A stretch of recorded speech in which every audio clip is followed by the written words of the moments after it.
తెలంగాణలో అప్రకటిత ఎమర్జెన్సీ నడుస్తుందంటే అవుననే సమాధానం వస్తుంది తెలంగాణ సమాజం నుంచి. ప్రధానంగా ఇదైతే ఫోర్త్ ఎస్టేట్ అయినటువంటి మీడియా పైనే కాంగ్రెస్ సర్కారు కర్కశంగా వ్యవహరిస్తుందంటే అవుననే చెప్తున్నారు జర్నలిజం. జర్నలిస్టులను అక్రమంగా అర్ధరాత్రి పూట అరెస్ట్ చేయడం యావత్ జర్నలిస్టులు మొత్తం కూడా తీవ్రంగా ఖండిస్తున్నటువంటి అంశం కనబడుతుంది. ఇదే అంశం సంబంధించి మనతో మాట్లాడడానికి ప్రముఖ సీనియర్ జర్నలిస్టు అలాగే మాజీ ఎమ్మెల్యే క్రాంతి కిరణ్ గారు ఉన్నారు. ఆయన అడిగి తెలుసుకుందాం. నమస్తే అండి.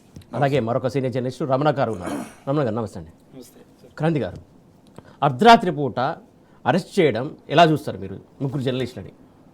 మామూలుగానే జర్నలిస్టులను అరెస్ట్ చేసేటప్పుడే అన్ని పద్ధతులు, మామూలు వ్యక్తులను అరెస్ట్ చేసేటప్పుడే నువ్వు సిస్టమ్ ఉంటుంది కదా. నీకు ఆరోపణలు వచ్చినప్పుడు నోటీస్ ఇవ్వడం, నోటీస్ ఇచ్చిన తర్వాత ఒక టైం ఇవ్వడం, ఒకసారి అటెండ్ కాకపోతే ఇంకోసారి నోటీస్ ఇవ్వడం. సో ఇటువంటి ప్రయత్నాలు చేసిన తర్వాత ఆ మనిషి దొరికే ప్రయత్నం, దొరుకుతలేడు, పారిపోతున్నాడు ఎక్కడో అనే పరిస్థితి వచ్చినప్పుడు నువ్వు అరెస్ట్ చేయాలి తప్పించి అర్ధరాత్రి పోయి అరెస్ట్ చేయడం అనేది మరీ నీకు ఇంటికి పోయి తలుపులు కొట్టి, ఇంటి తలుపులు పలగొట్టి విజువల్స్ చూస్తే పాపం మా జర్నలిస్టు మా మెడని ఇట్లా పట్టుకొని అసలు నీకు ఒక దొంగ ఎవరి మీద ఫైర్ చేస్తూ పారిపోతున్నట్టు, ఓ టెర్రరిస్ట్ పారిపోతే పట్టుకున్నట్టు, అంత విజయం గర్వంలో ఉన్నట్టు ఫీల్ అయ్యి ఆయన పట్టుకపోతున్నారు. చూడండి, ఆ విజువల్స్లో చూస్తే మాకు స్పష్టంగా అర్థమవుతుంది. అంటే అంతే కదా, నువ్వు అంత ఒక టెర్రరిస్ట్ని తీసుకుపోయినట్టు, ఒక దొంగను తీసుకుపోయినట్టు, అట్లా పట్టుకపోతే కరడు కట్టిన గజ దొంగను తీసుకుపోయినట్టు ఒక జర్నలిస్ట్ను తీసుకపోతే అది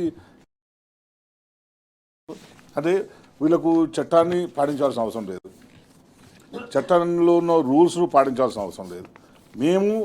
మేము అరెస్ట్ చేస్తాం అంతే.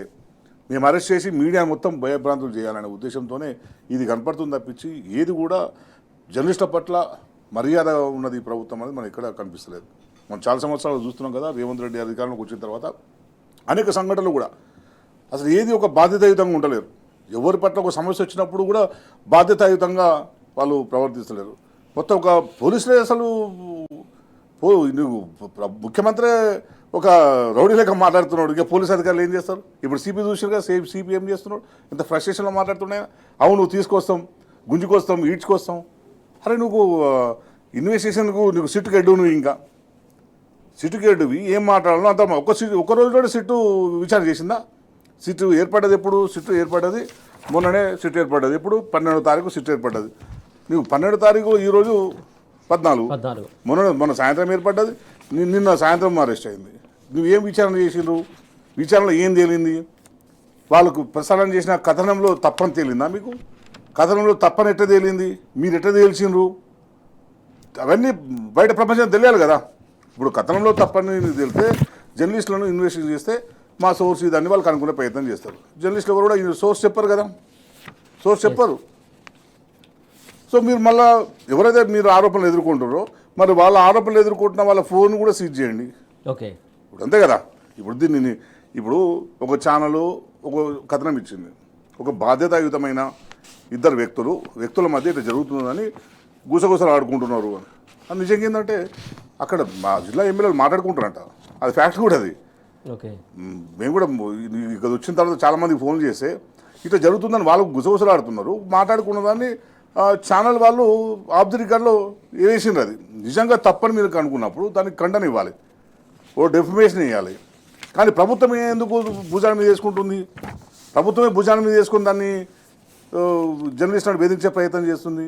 అంటే ఐఏఎస్ అధికారుల సంఘం ఉన్నది, వాళ్ళు వీళ్ళకు తోడుగా ఉన్నారు కనుక వాళ్ళను కాపాడే ప్రయత్నం చేస్తుంది. అంటే మరి ఇప్పుడు జర్నలిస్ట్ తరఫున ఎవరు ఉంటారా? జర్నలిస్ట్ తరఫున కూడా జర్నలిస్ట్ సంఘాలు ఉంటాయి కదా. సో ఈ ప్రభుత్వం చేస్తున్న చర్య మాత్రం ఇది దుర్మార్గమైంది, ఇది కరెక్ట్ కాదు అని మొదటి నుంచి అందరూ చెప్తారు. ఎందుకంటే వీళ్ళు చెప్పిన తర్వాత ఈ నిన్నటి నుంచి ఈ పరిణామాలు చూసుకుంటుంటే నువ్వు అరెస్ట్ చేసే ముందు ఒక కథనం ఎవరు చేయొద్దు అంటే ప్రభుత్వానికి వ్యతిరేకంగా ఎవరేం చేయొద్దా, కథనం రాయొద్దా అంటే మీరు మంత్రులు మేము అదే చెప్తున్నాం కదా. తెలంగాణ దురదృష్టం. ఇప్పుడు ఈ 2 సంవత్సరాల కాలంలో ఇంత అద్భుతమైన తెలంగాణ, బ్రహ్మాండంగా ప్రశాంతంగా పచ్చని కాపురంలాగా ఉన్న తెలంగాణలో మీరు వచ్చి ఏం చేస్తున్నారు? అసలు మీ మంత్రులు ఏం చేస్తున్నారు? మీ ఎమ్మెల్యేలు ఏం చేస్తున్నారు? ఎన్ని ఆరోపణలు, ఇంకా చాలా ఆరోపణలు ఉన్నాయండి. ఇప్పుడు మేము చెప్పలేం కదా. నేను కూడా అసలు ఈ స్టోరీ టెలికాస్ట్ అయిన తర్వాత ఏ మంత్రి తెలుసుకోవడానికి నేను 20 మంది సీనియర్ జర్నలిస్టులకు ఫోన్ చేసిన. వాళ్ళు ఒక్కొక్క మంత్రి ఒక్కొక్క కథ చెప్తున్నారు, ఒక్కొక్క ఎమ్మెల్యేలు ఒక్కొక్క కథ చెప్తున్నారు. సో ఇటువంటివి ఉన్నాయి. మరి అంటే ఇంకా చాలా ఉన్నాయి అంటే అదే చెప్తున్నాను కదా. వచ్చింది ఒకటే, ఇంకా రాని చాలా ఉన్నాయి. అంటే వాళ్ళు ధైర్యం చేసి ఒకటి వేసిన అనుకుందాం, అంటే ఒకటి సరే వాళ్ళు వేసిన దాంట్లో వాళ్ళకు తెలిసిన సమాచారం ఒకటి కనుక అది అందరూ నోర్లలో నానుతుంది కనుక ఆఫ్ ది రికార్డ్ చేసారు. ఓకే, సో ఇంకా అంటే చెప్తున్నా కదా, వీళ్ళు మీ బాధ్యత మర్చి మీరు జిల్లా అభివృద్ధిని వదిలిపెట్టేసి ఈ వేరే వ్యవహారాలు ఎంగేజ్ అయ్యి ఉంటే ఎమ్మెల్యేలు వస్తే ఎమ్మెల్యేలు అపార్ట్మెంట్ ఇవ్వకుండా. Right sir. ఈ రమణ గారు, ప్రధానంగా గవర్నమెంట్లో కావచ్చు ప్రభుత్వంలో కావచ్చు 4 ఎస్టేట్లు ఉంటాయి. 4 ఎస్టేట్లలో ఒక ఎస్టేట్ ఆయన చేతిలో ఉంది, గవర్నమెంట్ ఆయనదే, అంతా ఆయనదే. ఆ ఎస్టేట్ అడ్డం పెట్టుకొని 4th ఎస్టేట్ మీద ఇలాంటి నిర్బంధ వ్యవస్థ ఇలా చేయడం ఎట్లా చూస్తారు అసలు మీరు? అంటే మొట్టమొదటిగా మేము Telangana union of working journalist పక్షాన, Telangana electronic media journalist union పక్షాన జర్నలిస్టులను అరెస్ట్ చేసినటువంటి తీరును తీవ్రంగా ఖండిస్తున్నాం. అయితే ఒక వార్తా కథనాన్ని ప్రసారం చేశారన్నటువంటి ఒక అభియోగం మాత్రమే, అది ఇంకా ప్రూఫ్ కాలేదు. సరే, ఆ అభియోగం మేరకు ఐఏఎస్ అధికారుల సంఘం ఇచ్చినటువంటి ఒక ఫిర్యాదు మేరకు ఎఫ్ఐఆర్ నమోదు చేసి మరి జర్నలిస్టులను అర్ధరాత్రి చూస్తున్నాం. మనం ఇప్పుడు టీవీలలో విజువల్స్లలో చూస్తున్నాం. వాళ్ళు ఏం పారిపోయేటోళ్ళు కాదు, వాళ్ళు లేకపోతే అంతర్జాతీయ తీవ్రవాదులు కాదు, లేకపోతే జాతీయ తీవ్రవాదులు కాదు, లేకపోతే ఐఏఎస్ఎస్ ఐసీసీ లాంటి తీవ్రవాదులు కాదు. వాళ్ళు నిత్యం ఇదే రాజకీయ నాయకుల మధ్యన, ఇదే ప్రభుత్వ వ్యవహారాలు చూసే సెక్రటేరియట్లో, ఇదే కాంగ్రెస్ పార్టీ వ్యవహారాలు చూసే బీట్లో తిరిగేటువంటి జర్నలిస్టులు, ప్రజల ముందున్న జర్నలిస్టులు, ఇవాళ పోలీసులకు కానీ ఈ ప్రముఖ రాజకీయ నాయకులు అందరికీ తెలిసినటువంటి జర్నలిస్టులు ఏం పారిపోయేటోళ్ళు కాదు. వాళ్ళు అట్లా పండగ పూట ఉదయం అయితే తెల్లారితే పండగ వచ్చేటువంటి టైంలో అర్ధరాత్రి పోయి దరదాలు వెలగొట్టి వాళ్ళని ఒక అంతర్జాతీయ తీవ్రవాదుల్లాగా, ఒక నేరస్తుల్లాగా వాళ్ళని అరెస్ట్ చేయడం ముందుగా జర్నలిస్ట్ యూనియన్ పక్షాన తీవ్రంగా ఖండిస్తున్నాం. ఇంకొకటి ఏంటంటే, ఏ ఛానల్ అయినా, ఏ పత్రిక అయినా ఒక వార్తను కానీ లేదా ఒక కథనాన్ని కానీ ప్రసారం చేస్తే దాంట్లో ఏదైనా తప్పుడు ఉంటే ముందు దానికి ఖండన రిజైండర్ పంపాలి. రిజైండర్ పంపితే వాళ్ళు రిజైండర్ వేయకపోతే వాళ్ళ మీద చర్యలు తీసుకోవాలి. అదే సమయంలో పత్రికలు కానీ, మీడియా సంస్థలు కానీ, టెలివిజన్ ఛానల్స్ కానీ మనం వేసే వార్తల విషయంలో కూడా కొంత మన స్వీయ నియంత్రణ పాటించాల్సినటువంటి అవసరం కూడా ఉంది.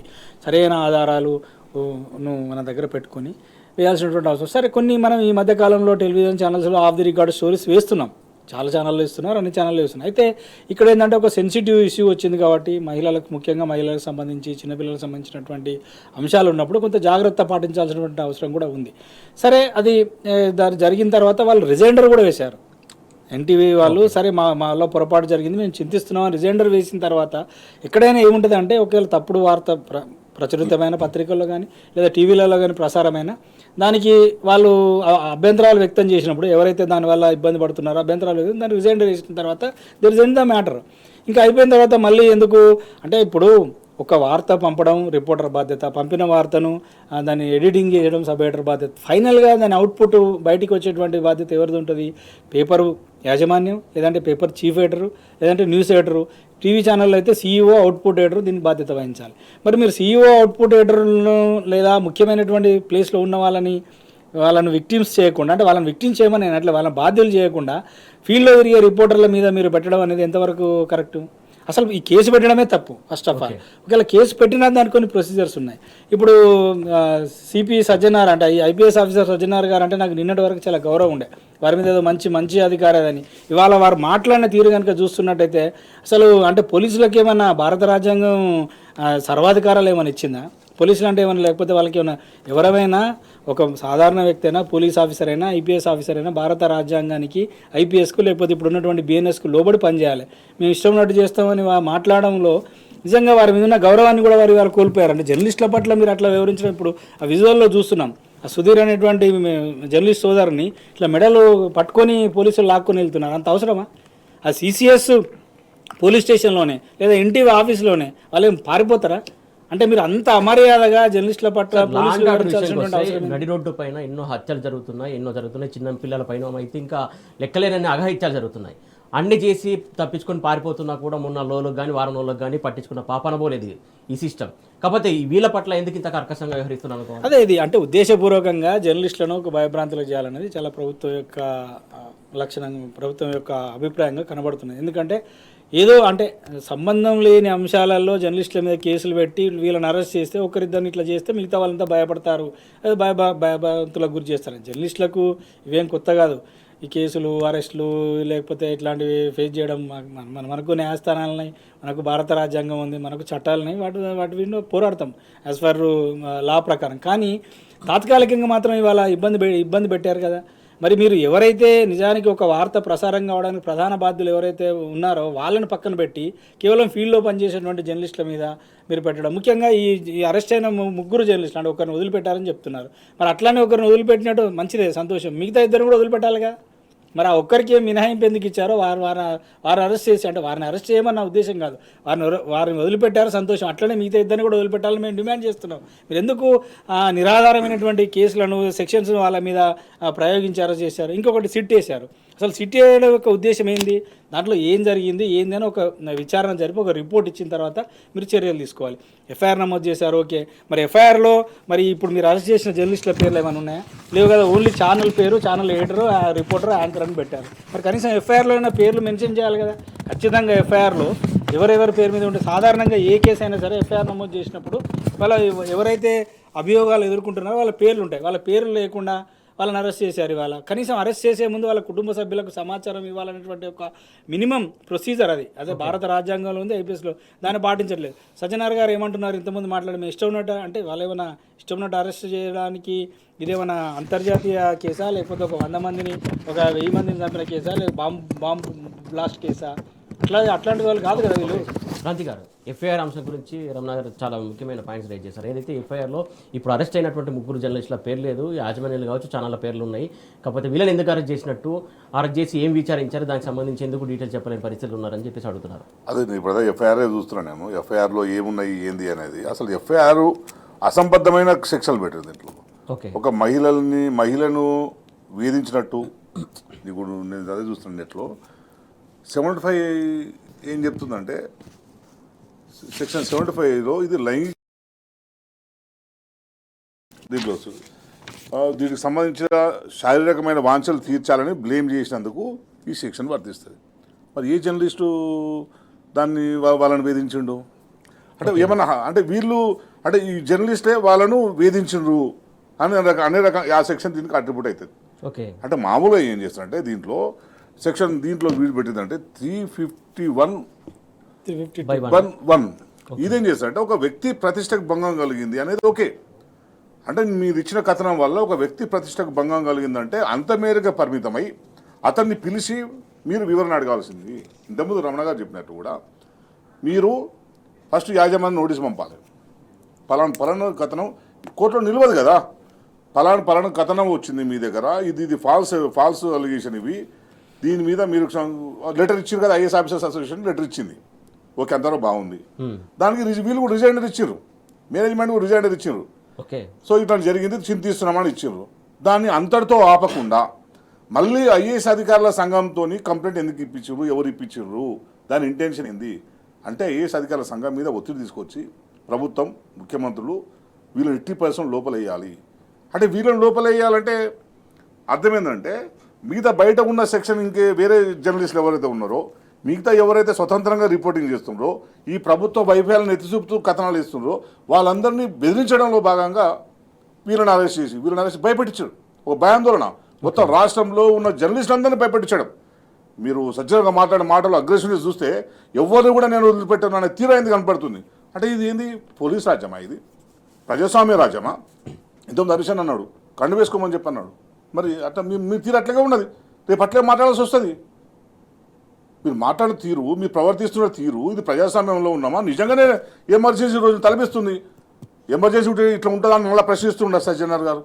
ఎమర్జెన్సీ లేకుండానే ఇట్లా ఉన్నది, ఇంకా ఎమర్జెన్సీ ఉంటే ఎమర్జెన్సీ తలపిస్తున్నట్టే ఇది కనిపిస్తుంది. సో ఇది ఇంకోటి చాలా కీలకమైన విషయం ఏంటంటే లుకౌట్ నోటీస్. నిన్న ఒక ఆఫీసర్ చెప్తున్నారు, మేము ఎయిర్పోర్ట్లో అరెస్ట్ చేయడానికి కారణం ఏంటంటే ఆయన పారిపోతున్నాడు అని ఇమ్మిగ్రేషన్ చెప్పారంట. ఈయన పారిపోతున్న విషయం ఇమ్మిగ్రేషన్కి ఎట్లా తెలుస్తుందండి? ఆవిడ వచ్చిన జర్నలిస్టు కుటుంబంతో విహారయాత్ర కోసం టికెట్ బుక్ చేసుకున్నాడు. అది ఎప్పుడో నీకు బయటికి పోవాలంటే 2 రోజుల ముందు బుక్ చేసుకుంటే చాలా కాస్ట్ ఉంటుంది కదా, ఎప్పుడో 4 రోజుల ముందే బుక్ చేసుకుంటాడు టికెట్. ఇమ్మిగ్రేషన్ వాళ్ళు ఈయన హాఫ్ అన్ అవర్ డిటైన్ చేస్తే మన పోలీసులు పోయి పట్టుకున్నట. ఇమ్మిగ్రేషన్ వాళ్ళు ఎప్పుడు డిటైన్ చేస్తాడు? నువ్వు లుకౌట్ నోటీస్ నువ్వు ఇస్తే వాళ్ళు రిటర్న్ చేస్తారు. అంటే ఒక జర్నలిస్ట్కు లుకౌట్ నోటీస్ జారీ చేయాల్సిన పరిస్థితి ప్రభుత్వానికి ఎందుకు వచ్చింది? అంటే ఇంత దుర్మార్గంగా ఇంత కక్ష కట్టి వేధిస్తున్నట్టే కదా. ఓకే. సో ఇంత దుర్మార్గమైన పరిస్థితి ప్రభుత్వంలో ఉన్నప్పుడు మీరు చాలా ఇప్పుడు అది చెప్తున్నాం కదా. అంటే వీళ్ళు చేసే పని లేదు, ప్రజల కోసం కూర్చొని విధానాలు తయారు చేయమంటే వీళ్ళు ఏం చేస్తున్నారు? ఇట్లా ఎంజాయ్ చేస్తున్నారు, తమాషాలు చేస్తున్నారు. ఇక చాలామంది నాకు కూడా ఫోన్ చేసి, అవును ఆ కథనం తప్పు కదా, ఒక మహిళ గురించి అట్లా అనొద్దు కదా, ఒక బాధ్యతాయుతమైన మంత్రిని అట్లా అనొద్దు కదా. నిజమే, నువ్వేం బాధ్యత చేయాలి? నీ బాధ్యత ఏంది మంత్రిగా? ఒక అధికారిగా నీ పని ఏంది? ప్రభుత్వం చేస్తున్న పనిని ప్రజలకు తీసుకుపోవాలి. మంత్రిగా నీ పని ఏంది? ప్రజా సమస్యలు తీసుకోవద్దు, ప్రభుత్వ విధానాలు తయారు చేయి. మీరు ఆ పని వదిలిపెట్టారు కనుకనే మీ ఎమ్మెల్యేలు అందరూ సఫర్ అవుతారు కనుకనే ఇవన్నీ బయటకు వచ్చినాయి. సో ఇవన్నీ వచ్చినాయి కనుకనే మీ కథనాలు బయటకు వస్తాయి. తప్పదు కదా, ఇప్పుడు కాదు కదా, ఇటువంటి కథనాలు చాలా వచ్చినాయండి. మరి కేటీఆర్ గారి మీద చేసినప్పుడు మీదేమైంది? కేటీఆర్ గారి మీద వచ్చినప్పుడు మీ చట్టం పనిచేయలేదా? ఇప్పటికి కూడా కేటీఆర్ గారి మీద కావచ్చు, వాళ్ళ కుటుంబం మీద కావచ్చు, ఇంకా ఆరోపణలు చేస్తూనే ఉన్నారు కదా, ఫేక్ ఆరోపణలు చేస్తూనే ఉన్నారు కదా. మీ మీడియా, మీరు ప్రతిపక్షంలో ఉన్నప్పుడు మీ మీడియా కొన్ని యూట్యూబ్లను మీరే ఏర్పాటు చేసి, కొన్ని వందల యూట్యూబ్లను ఏర్పాటు చేసి కేటీఆర్ గారి మీద ఇటువంటి కథనాలు ఇచ్చారు కదా. ఇప్పుడు మీరు సిట్ పెట్టారు కదా, ఈ కథనాలన్నింటినీ కూడా సిట్ విచారణ చేయాలని మేము డిమాండ్ చేస్తున్నాం. మీరు కాంగ్రెస్ పార్టీగా ఉన్నప్పుడు ఆ కొనుగోలు ఉన్నాడు కదా, కొనుగోలు సునీల్ కొన్ని వందల యూట్యూబ్ ఛానల్ పెట్టించారు కదా. 100 యూట్యూబ్ ఛానల్ పెట్టించి కేటీఆర్ గారి మీద, మా పార్టీ మీద, హరీష్ రావు గారి మీద, కేసీఆర్ గారి మీద 100 కొద్ది వీడియోలు చేయించారు. ఇటువంటి వీడియోలు చేయించారు, కేసీఆర్ గారి మీద కూడా చేయించారు. మరి ఇటువంటి వీడియోలు అన్నిటి కూడా ఈ సిట్ కిందకి తీసుకురావాలి. మీరు ఎట్లా సిట్ పెట్టారు కదా, ఇవన్నీ కూడా సిట్కి తీసుకొచ్చి రాష్ట్రంలో క్లీన్గా ఉండాలనుకుంటారు కదా, మీరు ప్రజాస్వామ్య వాతావరణం ఉండాలనుకుంటారు కదా, నిజమైన వార్త రావాలనుకుంటారు కదా. నిజమైన వార్తనే వర్ధిల్లాలనుకుంటే గత ప్రభుత్వంలో ఉన్నప్పుడు మీరు మీ ప్రతిపక్షాలు దొంగ యూట్యూబ్ ఛానల్ క్రియేట్ చేసి స్పాన్సర్ చేసి ఏమేమి టెలికాస్ట్ చేయించారో వాటన్నింటి కూడా మేము ఫిర్యాదులు చేస్తాం, వాటి మీద విచారణ చేయండి అని మేము డిమాండ్ చేస్తున్నాం. మీరు మాజీ ఎమ్మెల్యేగా బీఆర్ఎస్ సీనియర్ నాయకులుగా అంటే మళ్ళీ సిపి సజ్జనాన్ని కలిసి విన్నవించుకుంటారా, లేకుంటే సిట్నే విన్నవించుకుంటారా? ఆ అవకాశం మాకు ఇవ్వాలి. గతంలో ఏ యూట్యూబ్ ఛానల్ కేటీఆర్ గారి మీద ఆరోపణ చేసింది, గతంలో ఏ యూట్యూబ్ ఛానల్ హరీష్ రావు గారి మీద బట్టగాల్సి మీదేసింది, గతంలో ఏ ఛానల్ కావచ్చు, పత్రికలు కావచ్చు కేసీఆర్ గారి మీద దుర్మార్గమైన విమర్శలు చేసింది, మా ఎమ్మెల్యేలు మా మంత్రుల మీద వెంటబడి మా ఎమ్మెల్యేలు అందరూ లంచగొండలు అన్నట్టు, భూ కబ్జాలు చేసినట్టు రకాలుగా యూట్యూబ్ ఛానల్లో ప్రచారం చేయించారు. అవి కూడా మీ సిట్ కింద తీసుకురండి. అంటే నీకు వచ్చేసరికి నీవు అధికారంలోకి వచ్చినావు కనుక నీ కింద మంట వచ్చిందా ఇప్పుడు? అంటే వాస్తవం అది మేము చెప్తుంది. నువ్వు యూట్యూబ్ ఛానల్ కాదు మీ మంత్రుల గురించి వచ్చింది. ఎన్టీవీ అనేది ఒక శాటిలైట్ ఛానల్, కేంద్ర ప్రభుత్వ సంస్థ పర్మిషన్ ఇచ్చింది. 100 మంది అక్రిడేట్ జర్నలిస్టులు దాంట్లో ఉన్నారు. ప్రభుత్వం కేంద్రం నుంచి ఇక్కడ నుంచి యాడ్స్ వస్తున్న దానికి ఒక అథెంటికేషన్ ఉన్న ఛానలే ఇచ్చింది మీ మంత్రుల గురించి. అంటే ఇది వాస్తవం కాకుండా పోతుందా? నిప్పు లేని పొగ రాస్తుందా? దీంట్లో ఎంతో కొంత వాస్తవం ఉండి. ఇప్పుడు ఏంది, ఒకటి వచ్చినప్పుడు మీ పద్ధతి మార్చుకుంటే అయిపోద్ది కదా సింపుల్గా. దానికి చూసి కోమరెడ్డి గారు ప్రెస్ మీట్ పెట్టి, మీరు కోమరెడ్డి గారు ప్రెస్ మీట్ విన్నారా? ఆయన ప్రెస్ మీట్ పెట్టి ఏమంటాడు, ముఖ్యమంత్రి గారి మీద వచ్చినాయి మాకేంది, ఇగో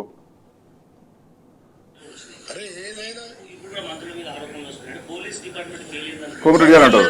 సీఎం గారి మీద ఏకంగా మీరు ఏదో మోటార్ సైకిల్ ఫోటో పెట్టేసిండ్రు.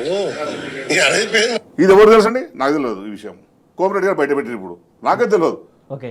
ఎవరో సీఎం గారు అంట హెల్మెట్ పెట్టుకుని బయటికి పోతుంటే ఫోటో వేసినట్టు ఎవరు, నేనే తిప్పడం చూడలే. ఇప్పుడు ఆయన చెప్పిండు కదా, మరి ఇప్పుడు ఎక్కడ పోయిండు, ఇప్పుడు ఆయన కూడా ప్రాసిక్యూట్ చేయాలి కదా. సో ఇటువంటివన్నీ ప్రభుత్వం జరుగుతున్నాయి. ఎందుకంటే అసలు విషయాన్ని వదిలిపెట్టేసి కొసల విషయానికి వచ్చి పనిచేస్తే అన్ని ఇట్లాంటివి ఉంటాయి. రైట్.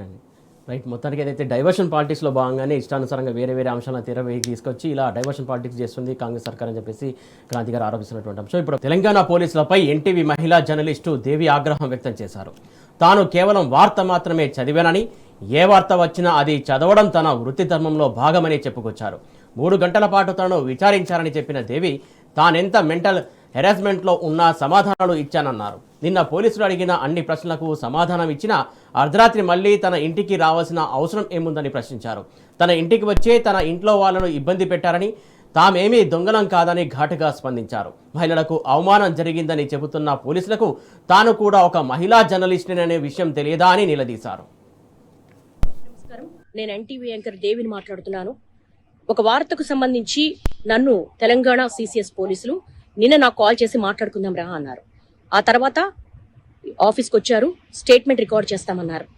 ఆ రికార్డ్ చేసే ప్రతి ఇంత మెంటల్ హరాస్మెంట్ ఉన్నా, నాకు సంబంధించింది కాకపోయినా, కేవలం నేను చేసింది వార్తను చదివాను. అది నా వృత్తి ధర్మంలో భాగంగానే చదివాను.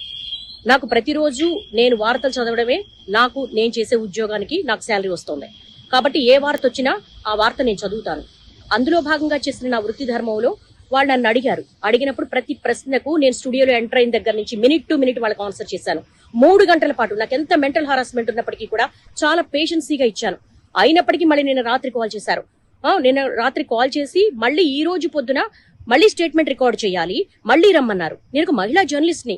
నా ఇంటికి వచ్చారు, నా హస్బెండ్ తో మాట్లాడారు. నిజానికి నా ఇంట్లో వాళ్ళు ఇబ్బంది పెట్టాల్సినంత అవసరం లేదు. నేనేం దొంగను కాదు, నేను ఒక జర్నలిస్ట్ ని. 22 సంవత్సరాల పాటు ఒక్కొక్క మెట్టు ఎక్కుతూ మా కెరీర్ ని బిల్డ్ చేసుకున్నా. ప్రతి జర్నలిస్టు కూడా వాళ్ళ వృత్తి ధర్మంలో భాగంగానే వార్తలు అందిస్తారు. ఓకే, జరిగిందని మేము క్షమాపణ కూడా చెప్పాం. అయినప్పటికీ కూడా ఒక మహిళను కూడా చూడకుండా ఇంటి దగ్గరికి పోలీసులు పంపించాల్సిన అవసరం ఏంటి? నా హస్బెండ్ తో మాట్లాడాల్సినంత అవసరం ఏంటి? ఇవన్నీ కూడా ఎందుకు తెలంగాణ పోలీసులు ఇంత దాష్టికానికి పాల్పడుతున్నారు?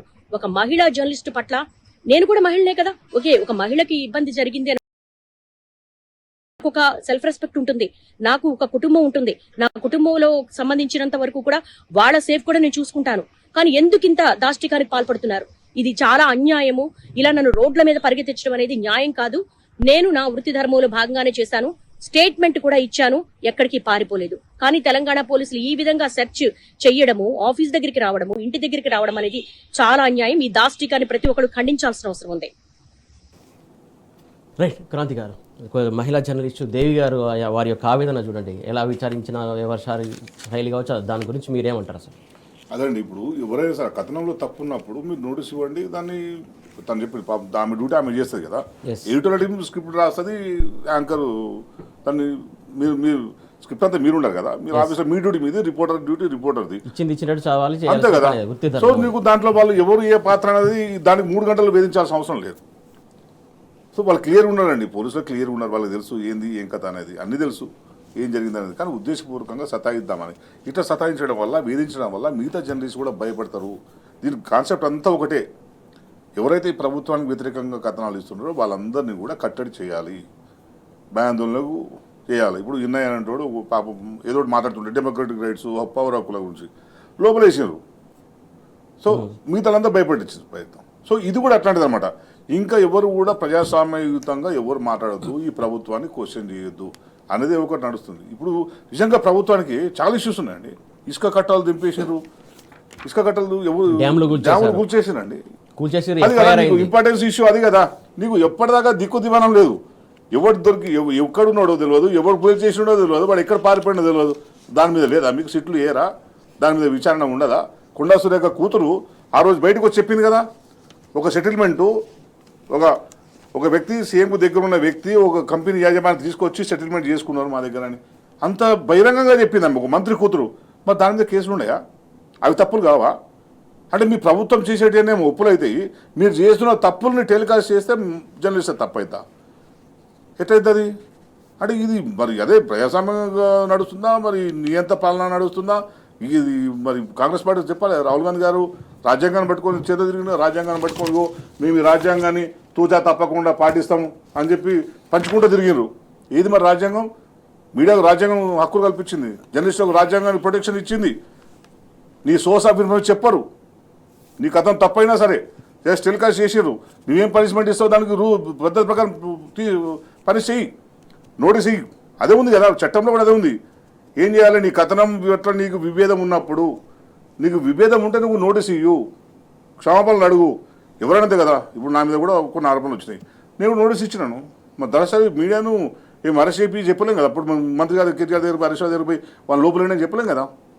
తప్పుడు కథనం వచ్చినప్పుడు, మన పరువుకు భంగం కలుగుతున్నప్పుడు మనకు కూడా ప్రతి ఒక్కరికి హక్కులు ఉంటాయి కదా, మనిషికి ప్రొటెక్షన్ హక్కులు ఉంటాయి కదా. నువ్వు దాని ప్రకారం పోకుండా నువ్వు ఇష్టం ఉన్నట్టుగా కేసులు పెట్టేసి, సరే కేసులు పెట్టారు, మీరు అధికారుల సంఘాన్ని మీరు ఇన్ఫ్లుయెన్స్ చేసిరా, వాళ్ళు మీరు ఇన్ఫ్లుయెన్స్ చేసిరా, ఆ తర్వాత విషయం. ఇంత దుర్మార్గంగా అరెస్ట్లు ఏందండి? లేకపోవడం ఏంది? Lookout notice ఇచ్చుడేంది?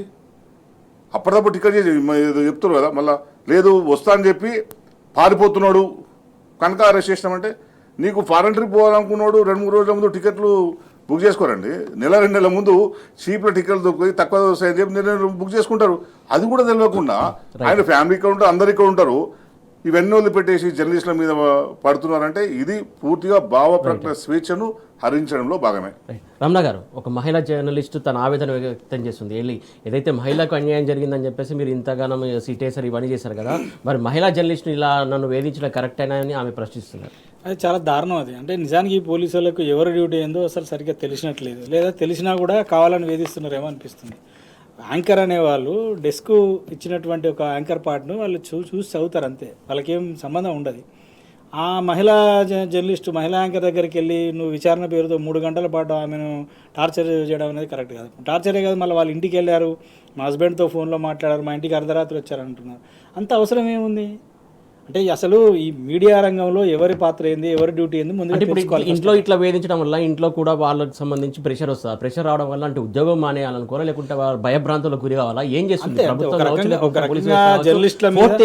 స్వేచ్ఛ లేదా, ప్రశ్నించద్దా, మాట్లాడద్దా అసలు? అంతే ఒక రకంగా జర్నలిస్టుల మీద ఒత్తిడి తీసుకురావడం, జర్నలిస్టులను ఇలాంటి భయభ్రాంతులకు గురి చేయడం, జర్నలిస్టులు స్వేచ్ఛగా మాట్లాడొద్దు, జర్నలిస్టులు స్వేచ్ఛగా పనిచేయద్దు అనేటువంటి ఒక వాతావరణాన్ని క్రియేట్ చేయడం కోసం మరి ప్రభుత్వం ఏమైనా స్వేచ్ఛగా మాట్లాడుతుందా? సరే, ప్రభుత్వం ఇప్పుడు అట్లా పోతే ఇదే కాంగ్రెస్ పార్టీ నాయకులు, ఇదే ముఖ్యమంత్రి రేవంత్ రెడ్డి గారు గతంలో పీసీసీ అధ్యక్షుడిగా ఉన్నప్పుడు ఇదే కాంగ్రెస్ పార్టీలో ఉన్న చాలామంది ఏమేమి మాట్లాడారో మొత్తం రికార్డు ఉన్నాయి. మరి వాటి మీద కూడా ఇట్లానే సిట్లు వేయాలి. అదే ఒక మహిళా మంత్రి మరి మరొక రాజకీయ పార్టీ నాయకుడైనటువంటి కేటీఆర్ గారి మీద కూడా ఆమె ఒక వ్యాఖ్య చేసింది. ఆమె మహిళ అనేది మర్చిపోయి ఇంకొక మహిళ గురించి ఒక అనుచితమైన వ్యాఖ్య చేసి చివరికి కోర్టు దాకా వెళ్ళి మరి కోర్టులో ఆమె క్షమాపణ చెప్పింది. మరి క్షమాపణ చెప్పిన తర్వాత దాన్ని క్లోజ్ చేసేసారు కదా. మరి ఇక్కడ కూడా వాళ్ళు ముందే మా వల్ల ఏదైనా పొరపాటు జరిగితే, మా వల్ల ఎవరికైనా మనోభావాలు దెబ్బతింటే మేము చింతిస్తున్నామని చెప్పి వాళ్ళు ఒక రిజైండర్ వేశారు. రిజైండర్ లాంటి వార్త కూడా వేశారు. వేసిన తర్వాత కూడా మళ్ళీ వాళ్ళ మీద కక్ష సాధింపింది. మరి మీరు ఎవరినైతే ప్రాపర్గా అసలు ఎవరినైతే బాధ్యులు చేయాలో వాళ్ళని చేయకుండా కేవలం ఫీల్డ్లో పనిచేసేటువంటి జర్నలిస్టులు, ముఖ్యంగా నాకు అనిపిస్తుంది ఏంటంటే తెలంగాణ ప్రాంతానికి చెందినటువంటి జర్నలిస్టులను భయభ్రాంతులకు గురి చేయడం, తెలంగాణ ప్రాంతానికి చెందినటువంటి ఫీల్డ్లో పనిచేసేటువంటి జర్నలిస్టులను భయభ్రాంతులకు గురి చేయడం నాకు కనబడుతుంది. మరి ఛానల్ యాజమాన్యం కానీ, ఛానల్ సీఈఓ కానీ, ఛానల్ అవుట్పుట్ ఎడిటర్ కానీ మరి వీళ్ళందరూ కూడా బాధ్యులు అవుతారు కదా. అంటే నేను వాళ్ళని అరెస్ట్ చేయమని, వాళ్ళ మీద కేసు పెట్టమని కాదు, ఒక ప్రొసీజర్, ఒక పద్ధతి ఉంటుంది. ఒక యూనియన్ నాయకుడిగా జర్నలిస్టులకు ఇంత జరుగుతూ ఉంటే మరొకసారి ఉద్యమం ఉప్పెనలా ఎగిసిపడాల్సినటువంటి అవసరం ఉందా లేదా? మీడియా నుంచి వేయడం కరెక్టా కాదా? తప్పనిసరిగా మేము ఇప్పుడు కాదు, 2001 నుంచి తెలంగాణ రాష్ట్ర సాధన కోసమే పోరాడినటువంటి వాళ్ళం. మేము ఇలాంటి చిన్న చిన్న కేసులు, ఇవేవో తప్పుడు కేసులు పెట్టి అరెస్టులు చేస్తే సరే, మాకు చట్టాలు ఉన్నాయి, మాకు కోర్టులు ఉన్నాయి, మాకు రాజ్యాంగం మీద గౌరవం ఉంది. ఒక IPS officer, senior IPS officer అయినటువంటి మీకు లేకపోవచ్చు, ఎందుకంటే మీరు మాట్లాడుతున్న తీరు అట్లా అనిపిస్తున్నది. మీకు ఏదో ప్రత్యేకమైనటువంటి అధికారులు భారత రాజ్యాంగం ఇచ్చినట్లుగా మీరు మాట్లాడుతున్నారు. కానీ మాకు రాజ్యాంగం మీద గౌరవం ఉంది, పోలీసు వ్యవస్థ మీద గౌరవం ఉంది, చట్టాల మీద గౌరవం ఉంది. మేము ఖచ్చితంగా కోర్టుకు వెళ్తాం, పోరాడతాం. అవసరమైతే దీనికి సంబంధించి రాష్ట్ర వ్యాప్తమైనటువంటి ఉద్యమాలు కూడా చేస్తాం. ఇప్పుడు చాలా సమయాలలో, చాలా సందర్భాలలో ఇట్లాంటి కథనాలు వస్తూ ఉంటాయి. వచ్చినప్పుడు దానికి సంబంధించినటువంటి వాస్తవాలు ఏందనేటువంటి విచారణ చేసి చర్యలు తీసుకోవాలి తప్ప మీరు ఏదో జర్నలిస్టులను భయపెట్టించాలనేటువంటి ఒక ప్రయత్నం చేస్తే జర్నలిస్టులు ఏం భయపడరు. జర్నలిస్టులకి ఇదేం కొత్త ఏం కాదు. Sir correct sir, final conclude please. మీరు పోలీసు అధికారులు దయచేసి అదే మేము చెప్తాం, సంయమనంతో ఉండుండే.